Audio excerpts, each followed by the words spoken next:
ಎಲ್ರಿಗೂ ನಮಸ್ಕಾರ. ಇವತ್ತು ಶ್ರೀಕೃಷ್ಣ ಜನ್ಮಾಷ್ಟಮಿ ಪ್ರಯುಕ್ತ ಮಥುರಾ ಪೇಡ ಅಂತ ಮಾಡ್ತಾ ಇದ್ದೀನಿ.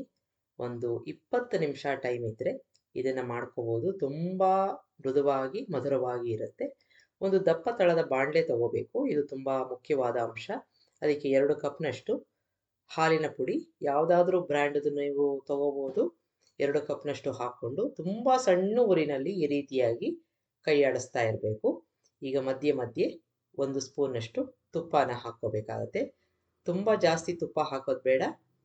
ಒಂದು 4ರಿಂದ 5 ಸ್ಪೂನ್ ಆದರೆ ಸಾಕು. ಮತ್ತೆ ನಾನು ಹುರ್ಕೋತಾ ಇದ್ದೀನಿ.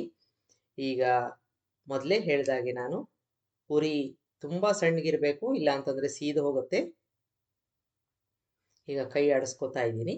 ಈಗ ಮತ್ತೆ ಮಧ್ಯದಲ್ಲಿ 1 ಸ್ಪೂನಷ್ಟು ತುಪ್ಪ ಹಾಕ್ಕೋಬೇಕು. ಈಗ ನಿಧಾನಕ್ಕೆ ಕಲರು ಚೇಂಜ್ ಆಗ್ತಾ ಇರುತ್ತೆ. ಹಾಗಾಗಿ ಕೈ ಬಿಡದ ಹಾಗೆ ಇದನ್ನು ಈ ರೀತಿಯಾಗಿ ಮಿಕ್ಸ್ ಮಾಡ್ಕೋತಾ ಇರಬೇಕು. ನೋಡಿ, ಸ್ವಲ್ಪ ಕಲರ್ ಚೇಂಜ್ ಆಗಿದೆ, ಡಾರ್ಕ್ ಕಲರು ಆಗ್ತಾ ಇದೆ. ನೀವು ಕೈ ಬಿಟ್ಟರೆ ಸೀದೋಗುತ್ತೆ. ಹಾಗಾಗಿ ಕೈ ಆಡಿಸ್ಕೋತಾ ಇರೋದು ತುಂಬ ಮುಖ್ಯ. ಮತ್ತೆ 1 ಸ್ಪೂನಷ್ಟು ತುಪ್ಪ ಹಾಕ್ಕೊಂಡಿದ್ದೀನಿ. ಈಗ ಸ್ವಲ್ಪ ಕಲರು ಡಾರ್ಕ್ ಆಗಿ ಆಗ್ತಾ ಇದೆ. ಅದುವರ ತನಕ ಇದನ್ನು ಈ ರೀತಿಯಾಗಿ ಕೈ ಆಡಿಸ್ಕೋತಾ ಇರಬೇಕು, ಮಿಕ್ಸ್ ಮಾಡ್ಕೋತಾ ಇರಬೇಕು. ಸಣ್ಣ ಸಣ್ಣ ಉಂಡೆಗಳು ಇದ್ದರೆ ಸೌಟಿನ ಹಿಂಬದಿಯಿಂದ ಪ್ರೆಸ್ ಮಾಡಿಕೊಂಡು ಮಿಕ್ಸ್ ಮಾಡ್ಕೋತಾ ಇರಬೇಕು. ಮತ್ತೆ 1 ಸ್ಪೂನಷ್ಟು ತುಪ್ಪನ ಹಾಕ್ಕೊಂಡಿದ್ದೀನಿ. ಅದೇ ರೀತಿಯಾಗಿ ಮಿಕ್ಸ್ ಮಾಡ್ಕೋತಾ ಇರಬೇಕು. ಈ ರೀತಿಯಾಗಿ ಪುಡಿ ಪುಡಿಯಾಗಿ ಬರುತ್ತೆ. ಸ್ವಲ್ಪ ಕಲರ್ ಕೂಡ ಡಾರ್ಕ್ ಆಗಿದೆ. ಒಳ್ಳೆ ಪರಿಮಳ ಬರ್ತಾ ಇರುತ್ತೆ. ಈಗ ಚೆನ್ನಾಗಿ ಮಿಕ್ಸ್ ಮಾಡ್ಕೋತಾ ಇದ್ದೀನಿ. ಸಾಕಷ್ಟು ಕಲರ್ ಬಂದಿದೆ, ಉದುರುದುರಾಗಿ ಕೂಡ ಇದೆ. ಇಷ್ಟ ಆದರೆ ಸಾಕು. ಈಗ ಇದಕ್ಕೆ 1 ಕಪ್ನಷ್ಟು ಹಾಲನ್ನು ತಗೊಂಡಿದ್ದೀನಿ. ಚೆನ್ನಾಗಿ ಕಾಯಿಸಿ ಆರಿಸಿರೋ ಅಂಥದ್ದು. ಸ್ವಲ್ಪ ಸ್ವಲ್ಪ ಹಾಕ್ಕೊಂಡು ಮಿಕ್ಸ್ ಮಾಡ್ಕೋಬೇಕು, ಒಟ್ಟಿಗೆ ಹಾಕ್ಕೋಬಾರ್ದು.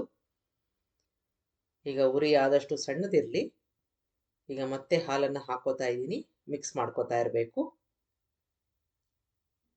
ಈಗ ಸ್ವಿಚ್ ಆಫ್ ಮಾಡ್ಕೊಂಡ್ಬಿಡೋಣ, ಇರೋ ಬಿಸಿನೇ ಸಾಕು.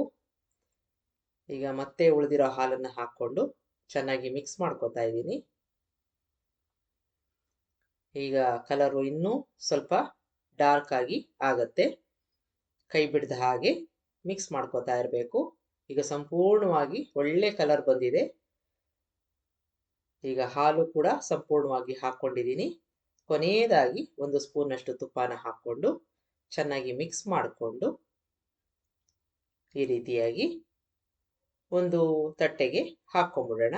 ಸಂಪೂರ್ಣವಾಗಿ ಆರಬೇಕದು. ಈಗ ಇದು ಪೂರ್ತಿಯಾಗಿ ಆರಿದ ಮೇಲೆ ಮಿಕ್ಕ ಪದಾರ್ಥಗಳನ್ನ ಹಾಕ್ಕೊಳ್ಳೋಣ. ಈಗ ಆರಕ್ಕೆ ಬಿಟ್ಟಿದ್ದೀನಿ. ಏಲಕ್ಕಿ ಪುಡಿ ಹಾಕ್ಕೊಂಡಿದ್ದೀನಿ. ಜಾಕಾಯಿ ಅಂತ ಸಿಗತ್ತಲ್ಲ, ಅದು ಒಂದೇ ಒಂದು ಚಿಟಿಕೆ ಹಾಕ್ಕೋಬೇಕು. ಬೇಡದೆ ಹೋದರೆ ಸ್ಕಿಪ್ ಮಾಡ್ಕೊಳ್ಳಿ. ಈಗ ಮಿಕ್ಸ್ ಮಾಡ್ಕೊಂಬಿಡೋಣ. ಸಂಪೂರ್ಣವಾಗಿ ಆರಿದೆ. ಈಗ ಇದಕ್ಕೆ ಬೂರಾ ಸಕ್ಕರೆ ಅಂತ ಸಿಗತ್ತಲ್ಲ, ಅದನ್ನು 4ರಿಂದ 5 ಟೇಬಲ್ ಸ್ಪೂನಷ್ಟು ಹಾಕ್ಕೋಬೇಕು. ಅಕಸ್ಮಾತಾಗಿ ನಿಮ್ಮ ಹತ್ರ ಬೂರಾ ಸಕ್ಕರೆ ಇಲ್ಲ ಅಂತಂದರೆ ಸಕ್ಕರೆನ ಪುಡಿ ಮಾಡಿಕೊಂಡು ಹಾಕ್ಕೋಬೇಕು. ಈಗ ಚೆನ್ನಾಗಿ ಮಿಕ್ಸ್ ಮಾಡ್ಕೋತಾ ಇದ್ದೀನಿ.